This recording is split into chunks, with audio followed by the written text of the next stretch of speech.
from the initial market recommendation from yourselves and the choosing of the property right through to the leasing process with the property manager, everyone has been just totally professional, and the communication is excellent, especially with being such a long distance away.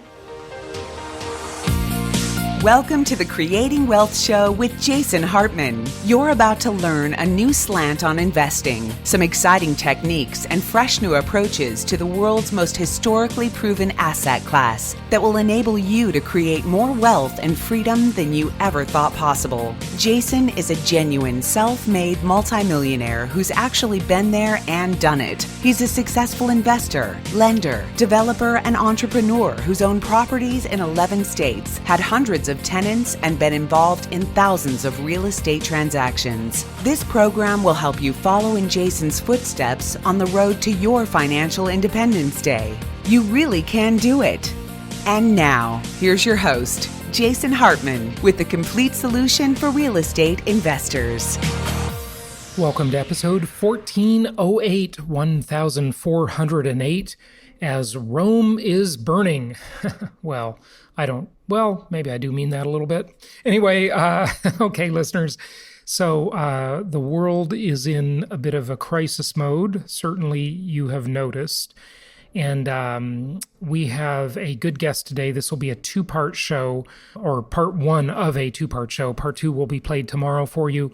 My friend George Gammon is back. He has done quite a bit of research and quite a few interviews with experts on economic impact and the health impact of COVID-19. So we're going to talk about that today, and I think you will definitely want to hear everything that is said throughout this show and tomorrow's episode as well. A couple things, though. Number one, I'm going to be talking about my projection, my estimation of the impact on Airbnb. And I think you'll want to hear that. That'll be upcoming in a future episode. Very important stuff, given that we see the convention business collapsing all around the world, cancellations galore. As you know, we've postponed our Meet the Masters conference. Our 22nd anniversary Meet the Masters was scheduled to be in early May, and we have postponed it. And hopefully we will have a date this summer for that event. Again, it's in limbo right now because nobody knows the impact of this thing. It is just too hard to tell. It's very hard to estimate. But as we see that happening, as we see airlines just shutting down thousands of flights, and we see the cruise ship business basically over for a little while here, everything will ultimately return, but this is definitely a time of very difficult transition, and a lot of the supply chain is affected, a lot of businesses, a lot of industries affected. Very much a time to be paying attention to this. So I want you to remember something, though, okay? First off, the coronavirus is not a drill. Be careful what you are letting influence you on this. There's a lot of falsehoods spreading around social media, making light of it like it's no big deal, and I think this is kind of a big deal, okay? You'll hear more about that during this interview. But the other thing I want you to know is as we see financial markets struggling, as we see the oil market collapsing, huge impacts of all of this stuff, obviously.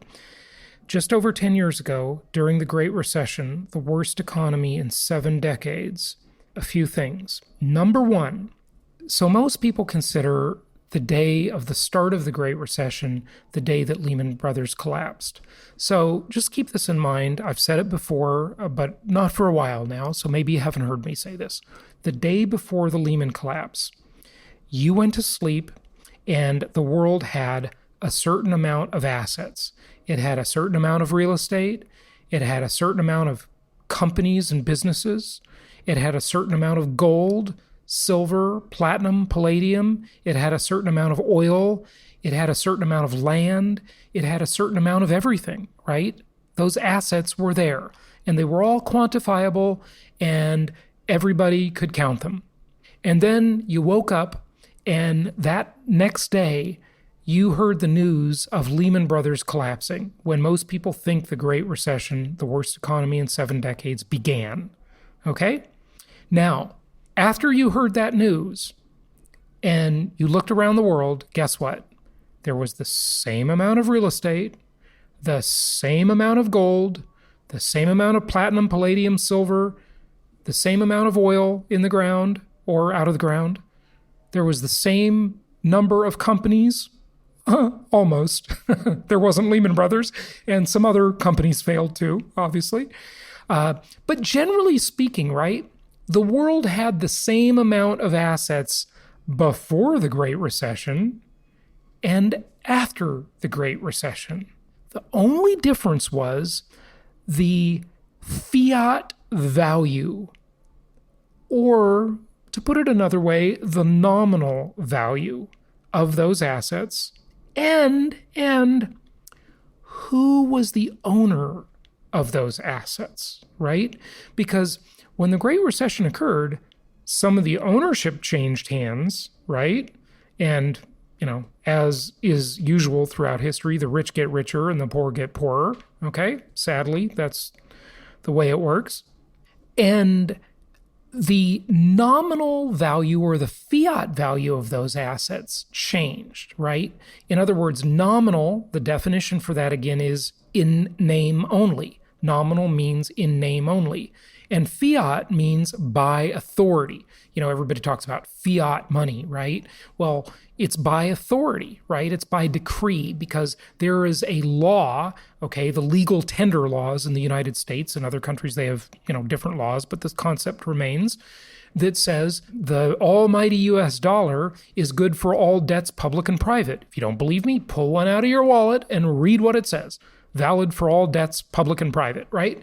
So the legal tender laws are the fiat authority that give the currency with, no specific real value since 1971. They give it its value. It's the law, right? The law gives it its value. The fiat, the authority of the law. And nominal, in name only, right, means that, the name, the value name, right? In other words, if Lehman Brothers stock, and I have no idea what the number was, but if Lehman Brothers stock was worth $50 a share, right? And by the way, this doesn't matter if the company's public or private, because they're still shareholders, okay? There's either one shareholder or there's a whole bunch of shareholders, and they may have a private ownership or they may be public. Doesn't matter, right? There's still a share value with every company. So maybe the shares were worth $50 each, and there were, a bazillion shares outstanding. And then after it collapsed, the shares were worth zero. So that was the nominal value, right? The name of it, right? But all the basic assets in the world were still there. So I guess I'm saying this to say, look, don't panic. Life will go on, okay? Things will definitely happen. This is not a drill. This is a serious thing. There will be huge opportunities created out of it.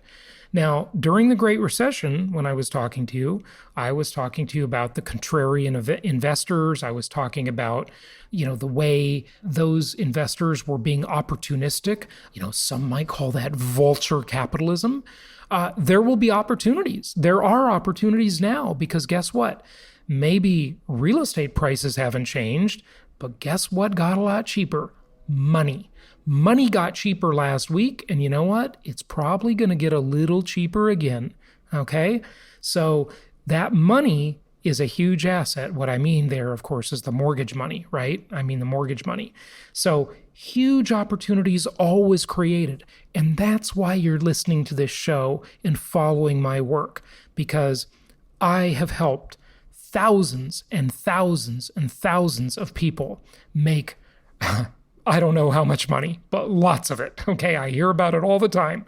Even, back to my career in traditional real estate for 19 years before I spent the last 16 years in the investment side of the business.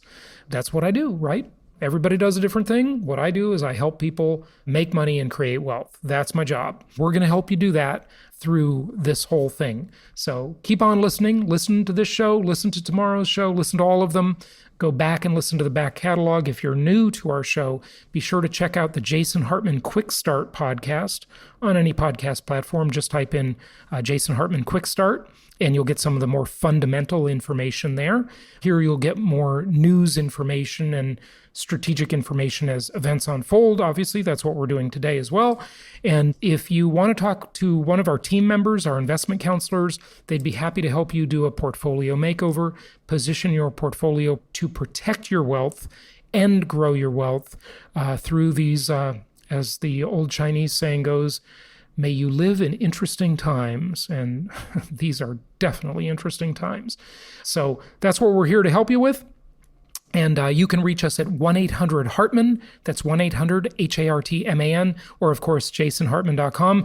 Let's go to part one as we talk to George about what's going on in this crazy world. It's my pleasure to welcome my friend George Gammon back to the show. I asked him to come on today to talk about the impact of COVID-19, the cerveza sickness, maybe, coronavirus. I know it's not something to laugh about, right, George? But anyway, that'll help us from not getting demonetized. And we want to talk specifically about the concept, which is very rare as an economic malady. You know, I talk about the three economic maladies all the time: inflation, deflation, stagnation. But this one is kind of interesting and nuanced and rare and very disconcerting too, because since we've had the markets really recognize the impact of coronavirus, we are in a position where we are beginning to see a supply-demand shock. And this is a rare malady. So I want to talk about that, but we're going to talk about a bunch of other things. I think we'll go on a lot of tangents today. For you who are only listening on audio, we will also put this on our YouTube channel because George is fantastic with the visuals, with the whiteboard, and we will be showing some of his whiteboard segments here in order to elaborate on what we're discussing. But hopefully it'll come across really well for you if you're just listening to the audio as well. George, welcome back. It's great to have you. Thanks. I appreciate you inviting me back on. It's always a pleasure to talk. Yeah, it sure is. And these are scary time. The markets finally, just about a week and a half ago, really started recognizing the impact of this very serious thing. And just to talk about it for a moment before we get into the economic impact, which is significant, and we're going to hopefully impart to our listeners some things that can really help them weather the storm. When it comes to the health impact, I think it's important because so many people are spreading really falsehoods on social media. You know, I look through my Facebook feed, I look through Twitter, and I'm seeing these people saying, you know, what's the big deal? The flu kills more people, blah, blah, blah. That is not true. This is different. There are very important nuances. And since you and I have both been doing a lot of research about it, I just thought I'd let you talk about that a little bit before we jump into the financial side. Sure. The big difference between the coronavirus, cerveza sickness, whatever you want to call it, and the normal flu, first and foremost is the R Naught value. So the R Naught value is just a scientific way of saying how fast does it spread from one person to a group of people. If one person has the virus and the R Naught value is 4, like it is with the coronavirus, then that one person is going to spread it to 4 people. Mm-hmm. So, and then it just grows exponentially from there. The flu is 1.28. So less of an issue. That is a huge difference when you get into the exponential growth curve and the math of it. Mm-hmm. And to get a virus to where it just self-extinguishes, you want that R Naught value at 1 or lower. You get it lower than 1 and it's just going to fizzle out because that one person isn't passing it on to enough people in order for it to grow. So that's the first big difference. The second big difference is the serious complication rate. Mm-hmm. So you've got something that grows much faster, call it 4 times faster than the flu, but the amount of people that require a hospital bed are far greater. I've seen some studies, and a lot of people that I have a lot of respect for say that that can be as high as 20%, 20. Mm-hmm. So if you have something that takes 3 months, let's see, not even that. Let's say it takes 2 months to go from 0 infections to 1 million infections in the United States. And 20% of those people, call it 200,000, need ICU beds. Well, we've only got 100,000 in the United States. Right. So even if the death rate is around 2 or 3%, which is still a lot higher than the flu. Sure. But it seems like, okay, this could be manageable. But that's if you've got full capacity in your hospital system. Right. If that's strained at all, obviously that 3% is going to go up to 6%, 10%, who knows? And there's places in Italy.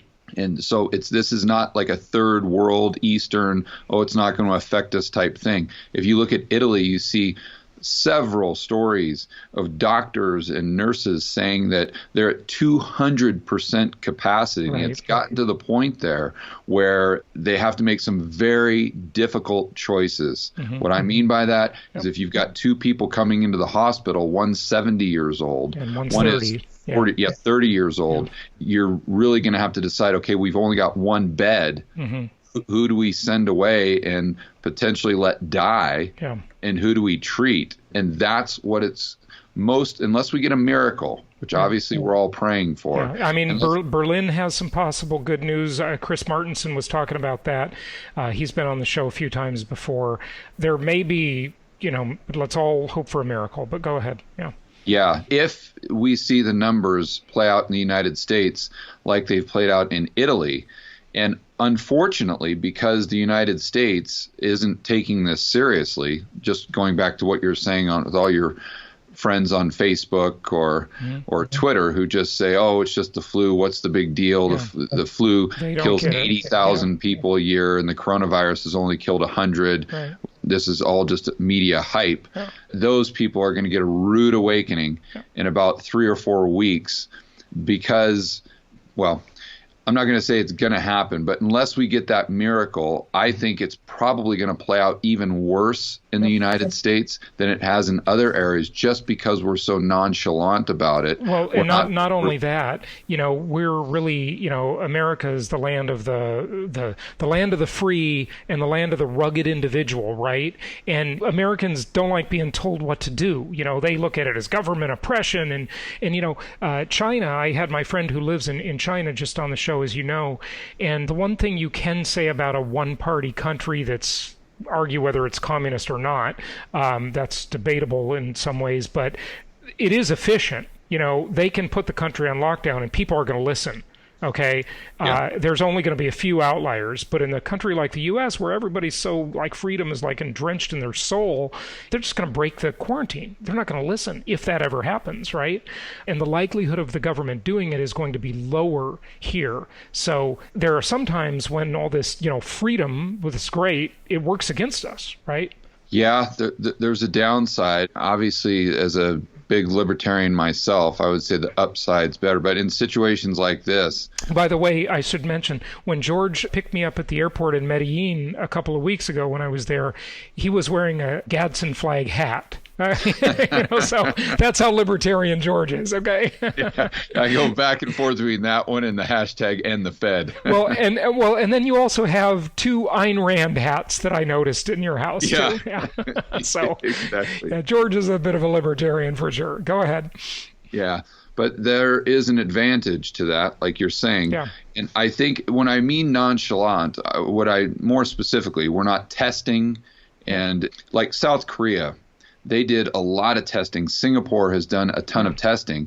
And so that, hey, I've got the virus, so I can self-quarantine because you know that your 80-year-old grandmother is much more susceptible, so you're not going to go over there for the Friday night party. Right. Just makes a lot of sense. But if you're not testing, you can't do those things. And going back to the math, that's what brings that R Naught value from 4 or 6 all the way down to 1 where it needs to be. So this thing doesn't go exponential. It's just more linear. Okay, so the other thing is this virus is tough. It lives outside of the body longer, and it's more hardy than other viruses. And it's airborne. So, they say you got to be 6 feet from a person to have a good chance of being protected. You've got to wear eye protection, a mask, and certainly don't touch, don't shake hands. It lives on fabric. It lives on countertops. It lives on doorknobs.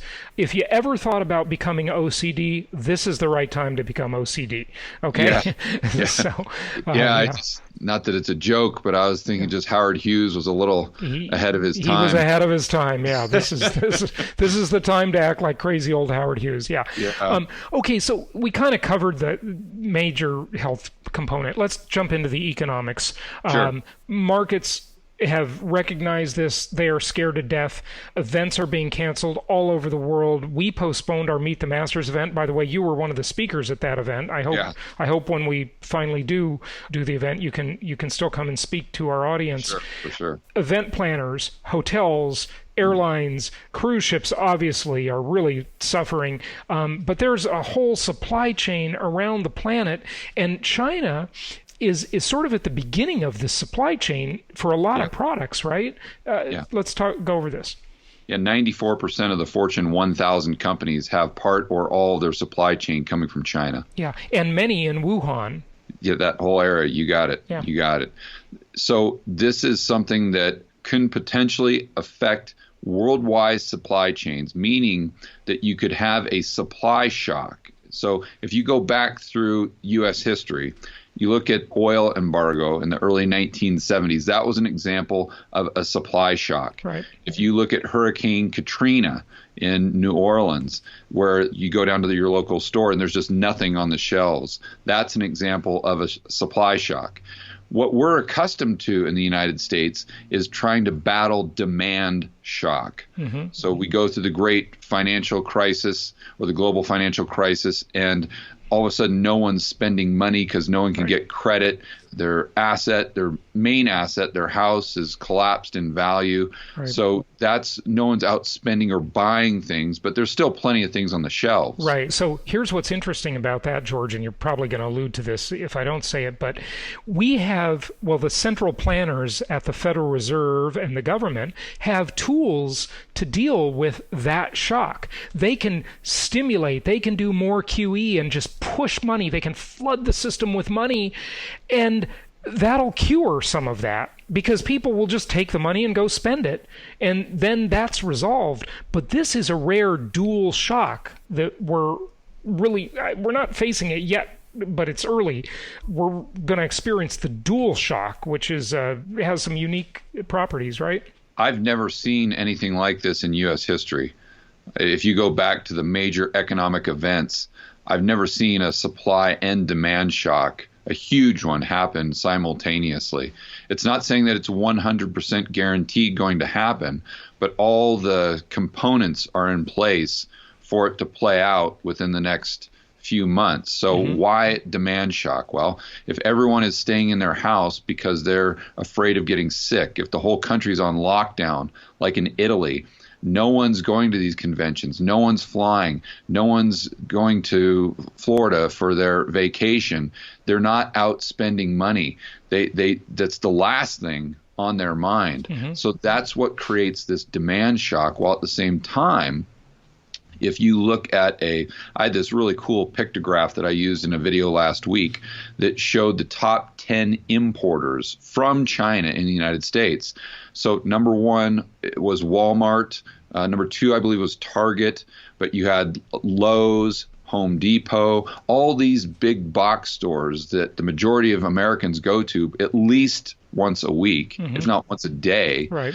They're getting the majority of their products from China. Okay, well, if China has been in lockdown mode and it takes 30 days to get those goods from China to the United States, there's going to be a big lag there.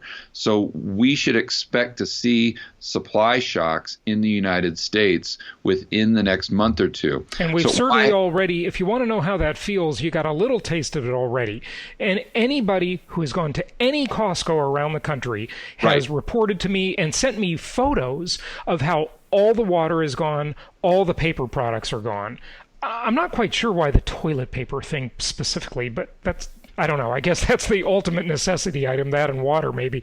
But we've never seen those shelves empty. I went to several stores over the weekend, CVS, Walgreens. I could not find any hand sanitizer. None. Yeah. It was, and there were notes on the shelves, yellow notices that said, "We're out. Don't keep looking around the store. Don't ask our people for. We just don't have it." That and the hand sanitizer, the wipes, the water, the paper products. You've seen that. My friend told me he was talking to one of the Costco employees, and they said rice and pasta are the other things. They said when bags of rice come in and they get pallets and pallets of the rice delivered to Costco, they're gone in an hour. Everything's gone. Yeah. So in that same video, I kind of did this thought experiment on how that plays out. And if we see that come to fruition in the United States, I think you're going to have consumer prices on those items go through the roof. Mm-hmm. You could see them double, triple, quadruple in price, while at the same time you see prices on higher end items completely collapse. Mm-hmm. So you see car prices, as an example, completely collapse, while at the same time price of rice quadruples. Yeah, right. Exactly. Yeah. Okay. Interesting. Okay, take us through a little of this video, if you would. You've got your whiteboard on the screen now. And for those of you listening on audio only, we'll elaborate on this so it'll make sense to you. Go ahead, George. Okay, so what I did in yesterday's video, which now has 60, 70,000 views, it was really popular, is I went through how the corporate bond market and the credit markets are affected by this crash in oil, by the coronavirus, and by this, call it everything bubble turning into an everything crash. And they all are connected. And I don't think most people realize this. And when it comes, especially when it comes to the corporate bond market, I think people are just whistling by the graveyard. And this is really the center of everything and everything that could go wrong if it gets really bad in the United States. So I kind of outlined what the corporate bond market is, how it works, and why it's so important. So if you're looking at this whiteboard, you see this circle, which is kind of indicating or representative of the market. And you see the line that's, call it, separates the lower 15% from the upper 85%. So below that line is junk credit or high yield credit. That's corporate credit like a Tesla or an Uber. That would be considered high yield or junk because the credit ratings don't give it a triple B. That's the line in the sand between investment grade and high yield. Okay, which is junk bonds. Yeah, so that's very important, that line in the sand. Okay. In the junk bond market, you've got about 1 trillion, a little over $1 trillion there. Just in the triple B, which is kind of the first step in the investment grade, you've got $4 trillion of corporate debt. So that would include companies like Ford, IBM, Heinz, AT&T that have really loaded up on corporate debt to buy their own shares back over the past 10 years. Okay, so let's talk about that for a moment. So a lot of people have been saying that the reason the stock market, or, one of the reasons the stock market has just been setting, records, and it's just been incredible, is the share buybacks. Right. And so companies like AT&T, Ford, Heinz, et cetera, there's a whole bunch more, of course, have been borrowing, they've been doing bonds, right, to buy their shares back, and those bonds, which might have been AAA, are now triple B. And as you go down that ladder, the next step down is high yield or junk bond status. That's correct. Okay. And the big reason that's important to understand, because the pension funds have been supplying the majority of this liquidity or cash to the corporate bond market. So taking it even a step further back, why they've been doing that? Because the Fed dropped interest rates to zero for so long, and these pension funds have to have a 7% return to meet their liabilities. So if you can typically go into a 10-year treasury and get 5 or 6%, well, it's not going to be that hard for that pension fund to meet their obligations. If you can only get 1 or 2% on a 10-year treasury, now you've got real big problems. So the pension fund managers said, well, what do? Let's go somewhere where we can get a little bit more yield. Let's go into the corporate bond market. So I want to be clear that was a result of the Fed policy. It was an unintended consequence of what the Fed did. So the pension funds take all this cash, go into the corporate bond market. The corporations, to your point, take that money. What do they do with it? They just buy their own shares back, because it's just this financial engineering where the CEOs can pay themselves more. It looks like their earnings per share goes up, but all they're doing is just borrowing to buy something that gives them a sugar rush. And at some point in time, they've got to pay the fiddler. If their cash flows stay consistent, like with AT&T, then okay, they might be able to service that debt. Not a big deal. And what most of the bulls point out is that, well, the cost of servicing that debt is extremely low right now because of this low interest rate environment. But what they're not saying is that that debt rolls over. And a lot of these corporations have to roll it over every 2 years, every 5 years. And then they're assuming that their cash flows stay consistent. Well, like you know, and I'm sure a lot of your listeners know, that in a recession or in a depression, the cash flows of these companies plummet. So if you have a situation where the cash flows are plummeting and the stock market is going down, so that's creating this situation where a lot of their debt, meaning those corporations, is getting downgraded into junk, which means the interest rate on that debt goes through the roof. What does through the roof mean? What's the differential there? I mean, of course, it varies by company and such, but give us an idea.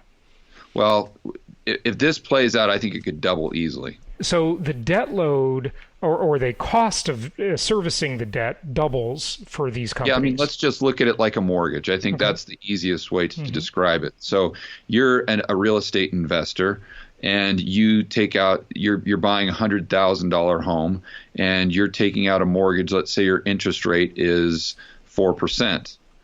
And your monthly payment is X, and after you do all the math, you're $200 cash flow positive. And as your listeners, because they're smart, they take out fixed rate debt, so they don't have to worry about these things. Right, yeah, right. but the corporate bond market isn't 30-year fixed rate debt.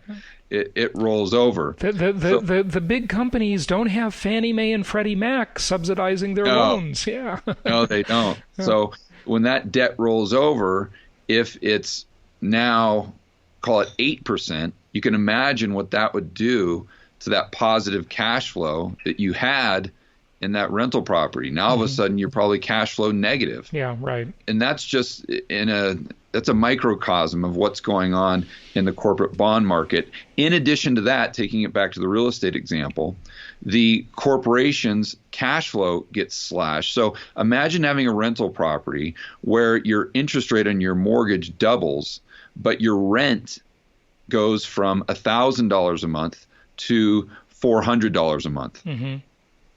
And that's the situation. And then you take it a step further, and the entire real estate market has been built on real estate investors buying more real estate properties. Right. Yeah. And what you're doing is you're just making the comparison with the stock market and the large companies that have this debt problem. I'm not saying that's happening. I'm just using that as an example that most of your listeners can easily understand because they're real estate investors. So if the entire real estate market has been propped up by real estate investors going in and buying these properties because they're cash flow positive, if all those buyers go away, then the real estate market drops, plus the cash flows drop, plus the cost of servicing the debt goes up. You just have this. And wait a second, though. Before coronavirus, everybody was talking about the everything bubble, okay, and certainly about the stock market bubble specifically. We have out of whack valuations before any of this started, right? With PE ratios in the stratosphere, price to earnings ratios, where the stock market is like a cyclical real estate market. It's like buying in areas that we would never recommend, like, expensive West Coast of the United States markets or expensive Northeastern markets or Miami. These markets they were too expensive to begin with. They had completely out of whack price to earnings ratios, or in real estate we use rent to value ratios. Right. Same idea. And so now you add to it this situation with their financing getting a lot more expensive, and these companies are in trouble. They absolutely are. But it's not just these companies that are in trouble, because there's a direct correlation between those companies and the overall stock market. And unfortunately, our economy has been so financialized over the past 20 years that now it's the tail wagging the dog. Sure. Where the stock market should be a reflection of the economy. Now it's not. It has nothing to do with the economy, but the economy is completely reliant upon the stock market because of demographics, because of the baby boomers having their 401k. They're going to be taking that out. It's all about consumer spending. It's all about confidence. I've been saying this on Twitter and my videos a lot lately, that this whole system is built on confidence. And if that confidence goes, the whole house of cards comes crashing down. The main thing to understand with this is the line, the 15% and below is junk debt. The 85% above that line currently is investment grade debt, and the pension funds can only invest in investment grade debt. That's the key takeaway from this picture. In other words, they're restricted, most of them, not all of them, but most of them, right? That's right. Yeah, right. And not to mention, we've profiled it on the show many times, but there's a huge pension problem around the world, not just in the U.S. But yeah, okay, go ahead. This will be continued on the next episode. Thank you for listening, and happy investing.